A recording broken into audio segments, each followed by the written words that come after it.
Prvič za vladni parlamentarno proceduro je odložen predlog SDS-a in NSI-a za razpravo v dnevno proti ustavnemu programu stranke Levica. Kako to razumete, kako to komentirate v LMŠ? Kot prvo, nič nenavadnega ni, da politične stranke predstavijo svoj pogled na razvoj družbe, tudi preko programa. To delamo vsi in v tem ni nič spornega, dokler je seveda vse to v okvirih demokratičnih načel, naše ustavne ureditve in pa spoštovanja pravnega reda. In zato to dejanje Nove Slovenije in pa SDS-a v LMŠ-ju vidimo kot odvračanje pozornosti od neuspešnega vladanja temu letu in pol, od vseh afer, ki so spremljale to vlado, in pa od zavoženega reševanja epidemije, neorganiziranosti pri cepljenju in nabavi cepiv, vzemimo neimenovanje delegiranih tožilcev, blokada STA-ja, konec koncev so Janeza Janšo, Mateja Tonina in Zdravka Počivalška Ustavno sodišče obtožilo, da kršijo človekove pravice in temeljne svoboščine, in še bi lahko naštevali. Gre za odvračanje pozornosti in odpiranje ideoloških tem, ko zmanjka vsebine in argumentiranih razlogov, zakaj smo tam, kjer smo, in tam, kjer smo, ni dobro, da smo. Spomnite se, nas čaka predsedovanje, ta vlada opozicijo poziva k neki umirjenosti, sodelovanju, po drugi strani se pa ta vlada krega z Bruslom, ko ne imenuje delegiranih evropskih tožilcev in preprečuje, da bi izvajala se kontrola nad porabo evropskih sredstev v Sloveniji. Kje vidite vi politično logiko, da se največja vladna stranka, če lahko v rečem, dela reklamo, recimo v opozicijski stranki? A je to delanje reklame v opozicijski stranki? Predvsem SDS in NSI, ki jih je treba v paketu imati, ker to je na nek način ena entiteta dveh strank, s tem odvračata pozornost od svojih dejanj pa ravnanj. Predvsem je to tisto, kar vidimo v LMŠ-ju, dejansko očitata drugim tisto, kar sami delata. Veste, SDS pa NSI rušita pravni red te države. Poročate na dnevni ravni o tem. SDS pa NSI spreminjata družbeni model naše države. Ko smo se osamosvojili, smo rekli, da bomo imeli solidarnostni model naše države. Te dve stranki sesuvata potiho javno zdravstvo, želita privatizirati celotno državno premoženje, da ne govorim, da delata tiho lustracijo, pa še kaj bi lahko naštel. In vse to je pač odvračanje pozornosti teh dveh strank od problemov, s katerimi se ta družba sooča in se bo soočala v bližnji prihodnosti. Enostavno nimajo odgovorov, kako se iz tega neuspešnega vodenja vlade umakniti, in odpirajo ideologijo, ki nima nobene veze s tem, kar nas čaka v prihodnosti. In LMŠ kot sredinska stranka v takih stvareh niti ne želi sodelovati, nas zanima, kaj bo, kaj je treba narediti v prihodnosti, in zato niti izredne seje ne podpiramo. Res je nesmiselno. Mi smo poslušali včeraj o tem, da če se vlada samo seznani, da gre za izgubo časa, da ima vlada bistveno bolj pomembne stvari za delati. Pa je šlo dejansko pri evropskih delegiranih tožilcih za kršenje pravnega reda naše države strani Janeza Janše, Mateja Tonina in Zdravka Počivalška. A ta njihova seja, kjer neko stranko obtožujejo kršenje, ustave, to pa ni izguba časa. To je preusmerjanje pozornosti od njihove nesposobnosti. Janez Janša pač ni strateg. Matej Tonin pač ni strateg, Zdravko Počivalšek pač ni strateg, imajo to srečo, da javni denar porabljajo za PR-ovce, ki jih pošiljajo tudi na javno televizijo, da jih branijo. Hvala lepa.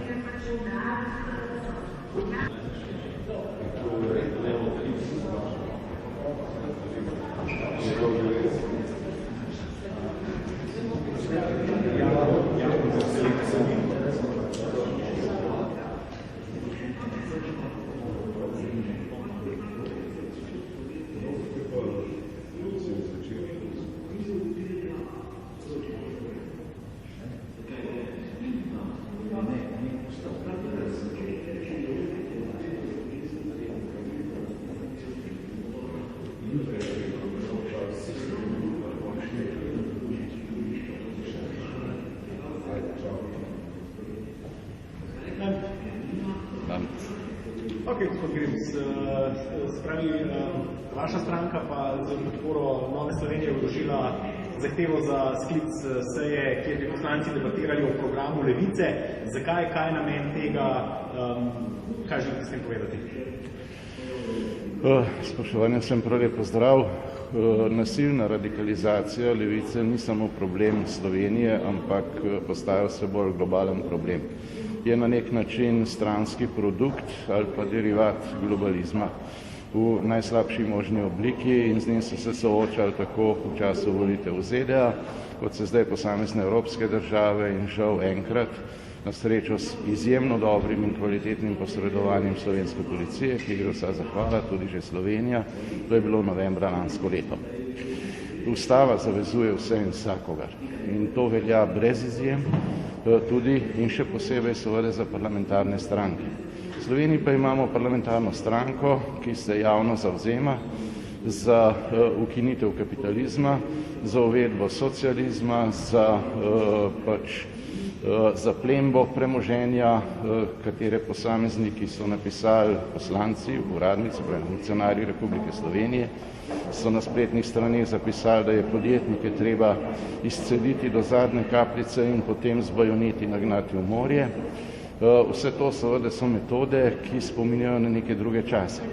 Tudi cenzura, ki jo levičarji poskušajo uveljavljati v največji možni meri, je po mojem trdnem prepričanju še kako protiustavna in nima nobene osnove v slovenski ustavi, kajti kadar gre pa za kakršnokoli kriminalno dejanje, pa to ureja nek drug zakon. Politična cenzura pa je popolnoma nedopustna, kajti taka država potem ni več svobodna.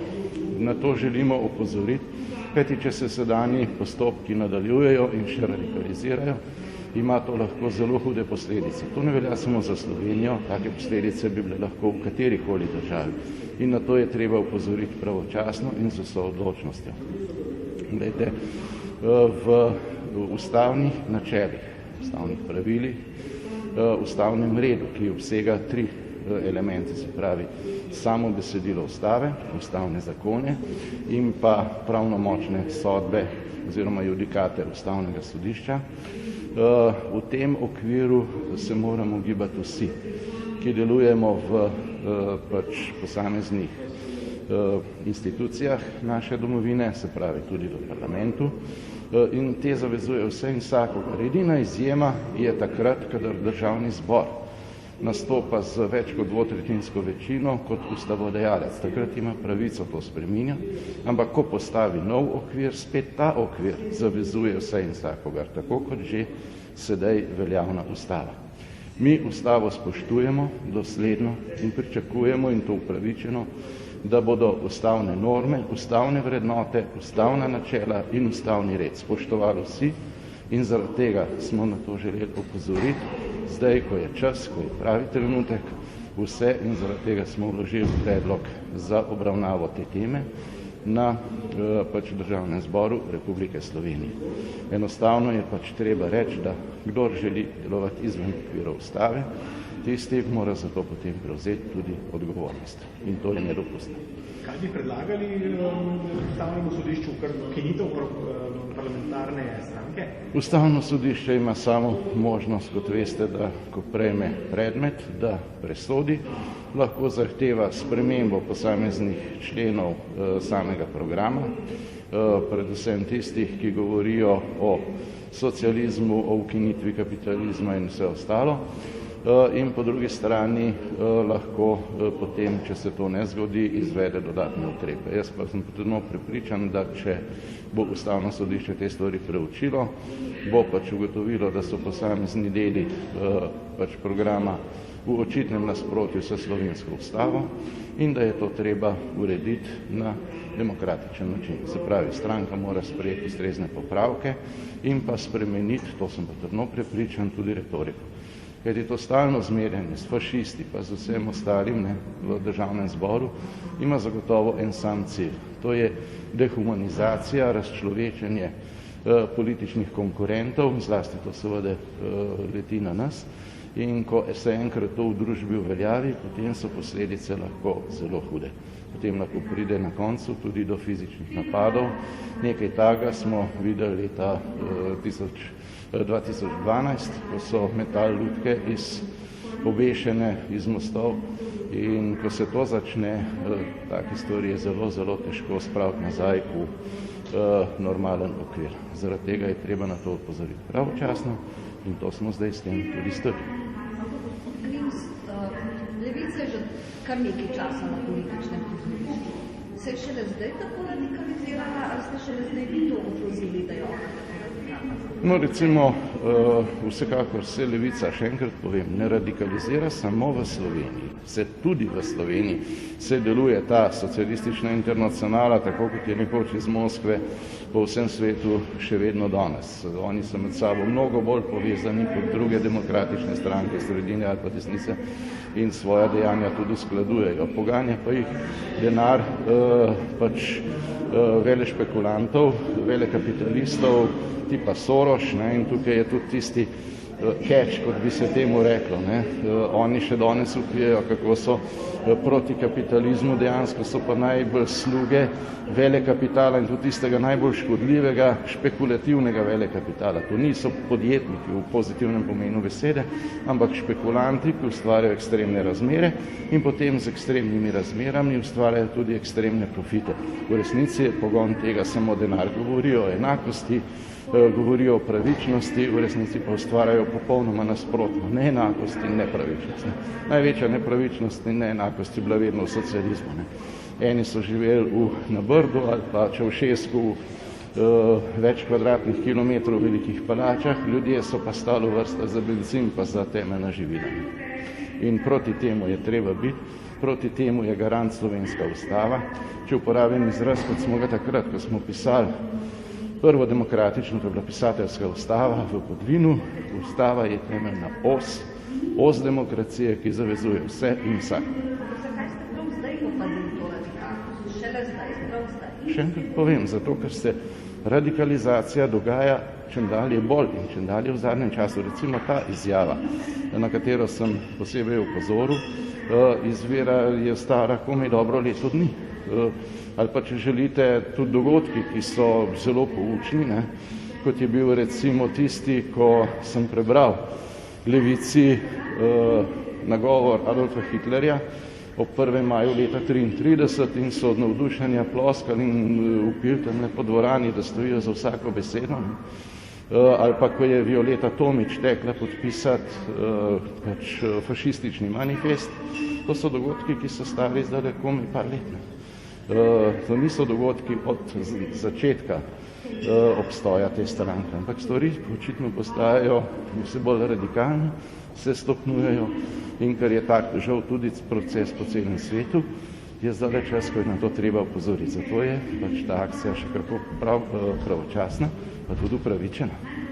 Pravite, gospod Grims, na očitek opozicije ob tem predlogu, da je pravzaprav, kot oni vidijo, logika ravno obratna, da je SDS stranka, ki radikalizira politični prostor. Kaj pa je najstarejši trik Levice že 100 let? Tisto, kar počnejo sami, kažejo s prstom na drugega in pripisujejo z velikanskim vpitjem nema. Saj veš, če nekdo krade, pa ima roko v žepu, kot recimo levičarji v žepu davkoplačevalca, bodo s prstom kazali na drugega in vpili, primite to. To je ta trik. Je pa v zahtevi priložen program Levice, od katerega so se že oddaljili in tudi zanikali, da je njihov, pa je vseeno priložen tu notri. Oni bodo imeli vso možnost, da sami dokažejo, kaj je res, kaj ne. Tisto, kar pa je zapisano v samem programu, oziroma ker so bile njihove izjave bodisi tu ali pa napisane na njihovih spletnih straneh in smo o tem že govorili, to pa so stvari, ki so popolnoma nesporne in so dovolj zgovorne tudi same za se.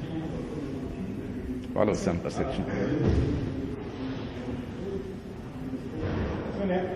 Gospod Perič, nas pa zanima tale predlog sicer SDS-a in pa NSI-a za razpravo o programu, dnevno protiustavnem programu Levice. Kako to komentirate v SMC-ju in kako to, da SMC-ja tle ni med podpisniki? Za nalašč ali po nesreči? Ne za nalašč in ne po nesreči. Torej v SMC-ju si prizadevamo predvsem k iskanju nekih skupnih točk, nekemu sodelovanju in se nam zdijo poteze, ki vodijo v neko nadaljnje radikaliziranje političnega prostora, predvsem take, da niso koristne za naše skupno delo. Zagotovo pa vse stvari, ki smo jih bili deležni v preteklem obdobju, vsa politična pozicioniranja, zlasti na strani levice, vzbujajo določeno skrb. Smo si z veseljem in zanimanjem predvsem prebrali tudi tisti non-paper, tisti manifest Antife in bere se ga dejansko kot neke vrste priročnik. Marsikaj od tistega smo deležni, tudi poslanke in poslanci, marsikaj od tega vidimo tudi na ulicah, marsikaj tudi v odnosu do medijev so določeni procesi, ki tečejo. Govorim zelo nasplošno tudi, kdo je tisti, ki potem interpretira določena sporočila. Tako da odpirajo se številne vprašanja, odprlo se je tudi eno novo z vidika dela Državnega zbora, ali lahko sploh o tem razpravljamo. Jaz mislim, da je Državni zbor prostor, kjer razprava mora biti vedno odprta, tako da to sklicevanje na zakonodajno-pravno službo je najmanj nekoliko neobičajno. Jaz verjamem, da do razprave bo prišlo, da bo ta razprava navsezadnje koristna, pa tudi v končni fazi ugotovimo, ali so v posameznih programih, ker verjamem, da bo ta razprava veliko širša, tudi posamezna odstopanja ali pa rešitve, ki gredo onstran tistega, kar nam ustava zapoveduje. Tako da jaz vidim tukaj neko priložnost, nek prostor, ki se je odprl za neko poglobljeno razpravo. Bi si pa želel tega, da naš politični prostor ne radikaliziramo, ampak da se umirja in da se predvsem usmerimo v to, kjer lahko zmoremo, če želimo tudi sodelovati. Kdo pa bolj radikalizira ta prostor, gospod Perič, SDS ali Levica? Jaz mislim, da je ta diskurs, ki smo ga deležni v zadnjih 2 mandatih, nekaj, kar zagotovo ni koristno. Zdaj ni potrebno veliko časa preživeti ob spremljanju 3. programa na RTV-ju, da vidimo, kje prihajajo tiste najbolj radikalne izjave. Jaz moram reči, da sem zaskrbljen, kadar berem o tem, da se postavlja pod vprašanje tudi zasebno lastništvo in še marsikaj drugega, ne. Tako da je tukaj potrebno biti izjemno previden. V SMC smo zagovorniki tega, da lastništvo ostane takšno, kakršno je, da ohranjamo tudi zasebno in svobodno gospodarsko pobudo, da ne odvzemamo ljudem stanovanja ali kakorkoli nacionaliziramo karkoli, ker s tem imamo v preteklosti že izkušnje in tudi rane, ki jih še danes nismo uspeli zaceliti. Tako da jaz mislim, da vsak lahko nekaj naredi v smeri tega, da ni nobenih takih pogledov v družbi, ker če jih dovolj dobro spodbujamo, potem imajo tudi nek političen odziv. In jaz si ne bi želel, da moramo ta vprašanja reševati ne tu notri, ne pa na ulicah in trgih. Niste odgovorili na vprašanje, dejali ste, da si razprave očitno želite, niste pa povedali, zakaj vaših podpisov zraven ni. Torej, dejali smo, da bi si želeli predvsem tega, da bi bil naš politični prostor ne razpet na 2 pola, ampak da poteka nek dialog. Očitno je namen bil na nek način presežen, ker kot rečeno si nekateri te razprave na nek način tudi ne želijo. Tako da jaz menim, da se je na koncu ta politični prostor tudi v tem smislu odprl do te mere, da ta razprava tako ali drugače se je že odprla. Ampak kot rečeno, v SMC bi si želeli tega, da bi bilo predvsem manj nekih napetosti na eni ali pa drugi strani. Kako vas ni taktično podpisani direktno kot takšno zahtevo? Pozdravljate pa recimo zdaj razpravo.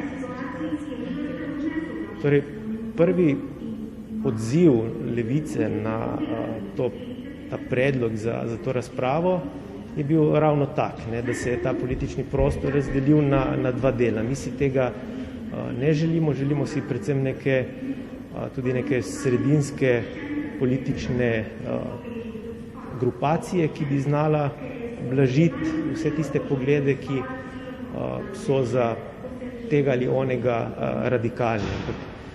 Predvsem, ko govorimo o neki radikalnosti, ko beremo te programe, vidimo določene odklone, ki, kot že rečeno, gredo onstran ustavnih okvirjev. To je dejstvo, tega tudi ne moremo zanikati. Ampak Levica je ta program že, ko ste vi sodelovali z njo v prejšnji vladi, a takrat ni bila še radikalna. Torej, z vsemi potezami, če se spomnimo tudi snovanje oziroma čas osnovanja prejšnje vlade, je bilo kar nekaj takih iskric, ki so potem ta vprašanja postavila visoko na politično agendo. Spomnimo se tistih predlogov, da se določene gospodarstvenike stera z bajoneti v morje, tako da takrat je bila debata resna, oziroma ta vprašanja so še vedno zelo resna in ostajajo. V končni fazi smo tudi videli, da Levica ni bila ravno zgleden partner ali pa sopotnik v prejšnji vladi in nosi tudi precejšen del odgovornosti, da je tista vlada potem nekako zelo hitro zaključila s svojim delom. Na vse zadnje... Prosim? To najbolj ni bilo nezakonito ustavljeno. Mislite njihove politične poteze? Mislim, da je prejšnja vlada zaradi njih ni več obstala. Torej, politična realnost je pokazala, da odgovornost na njihovi strani ni bila visoko na prioritetni listi in so se potem zadeve razpletle, kolikor so se, ker prejšnja vlada, vemo, je počepnila pri enem vprašanju, pri dopolnilnem zdravstvenem zavarovanju. Ampak določene idejna razhajanja so bila takrat izrazita, ni se jih na nek način potenciralo, ampak so bila in tudi danes ostajajo. Tako da to so neke stvari, ki zagotovo jih je koristno v političnem prostoru tudi predebatirati in videti, ali so ta sodelovanja možna ali ne. Dejstvo pa je, da so vidiki, kjer tudi SMC bi kakšno stvar z vidika sodelovanja z Levico našel skupnega, so pa določene vprašanja, kjer absolutno ne najdemo skupnih točk in to je zagotovo vprašanje lastnine, vprašanje tega, na kak način delujejo in poslujejo naša podjetja z vidika lastništva ali pa nekega novega načina prerazporejanja družbenega bogatstva. To smo videli že v preteklosti, da če se to dela na en tak revolucionaren in prevratniški način, potem ne pridemo nikamor. Mi si želimo Slovenije, ki bo taka, da bo sodobna, da bo se znašla predvsem v Evropski uniji, znotraj evra in bo lahko razvijala gospodarstvo in posledično tudi vse podsisteme od socialnega, zdravstvenega in ostalih. Hvala lepa.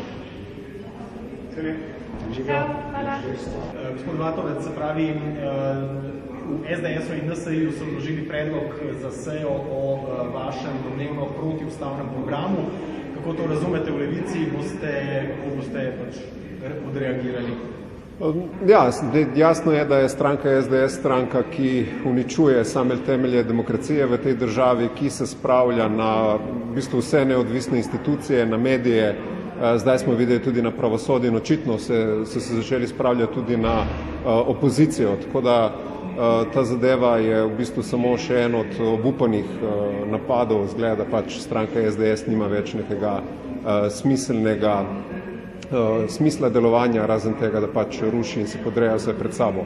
Tako da zaradi tega tudi teh načrtnih manipulacij in laži, ki se jih poslužujejo za to, da bi pač gnali naprej svojo agendo, bomo Levici v naslednjem tednu vložili ustrezna pravna sredstva zoper to zgodbo, ki bomo podrobneje predstavili naslednji teden. Ob vsem skupaj pa se jasno kaže, da je NSI v tej zgodbi samo še eden od satelitov SDS-a in v bistvu niti ni več samostojna stranka.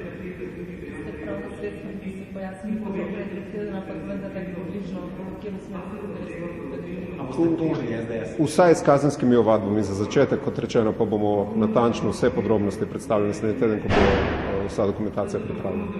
A vam se dela reklama? Mogoče.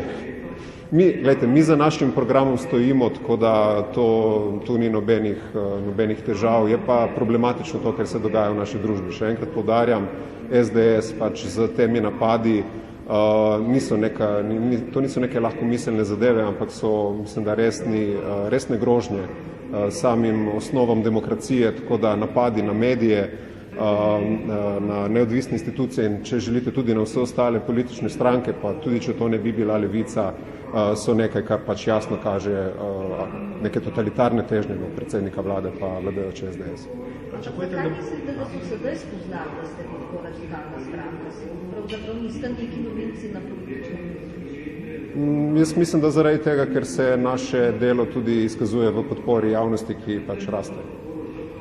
Pričakujete, da bo državni zbor tudi opravil to razpravo? Zdaj slišimo, da predsednik državnega zbora je dal to v presojo pravni službi. Računate, da bo do te debate dejansko prišlo v dvorani za vami? Ne, kot pravim, to je pač nek mehanizem, ki je po mojem mnenju nedopusten za državni zbor, tako da pričakujem tudi, da bo v tej smeri prišlo mnenje zakonodajno-pravne službe in tudi odločitev predsednika državnega zbora. Predhodnik pred vami tukaj je dejal, da se te razprave v bistvu želi, ker boste lahko tudi vi pojasnili svoje stališča oziroma se zagovarjali. Če nek komentar, če pride do same razprave, se veselite, no? Glejte, še enkrat, mi stojimo za našim programom in ga tudi z našimi številnimi zakonodajnimi predlogi in tudi predlogi razprav dejansko tudi prikazujemo z našim parlamentarnim delom, tako da kar se tega tiče, ta razprava teče kontinuirano že 7-8 leto, tako da če bi prišlo do te razprave, se seveda mi te razprave ne bojimo in mogoče, kot je gospa Roglič prej rekla, to tudi promocija naših idej, ampak jaz mislim, da pač bi bil to res en korak čez neke meje dobrega okusa, ker pač, da bomo zdaj poslanke in poslanci razpravljali o posamičnih programih posamičnih političnih strank, se mi zdi malo pretirano. Hvala.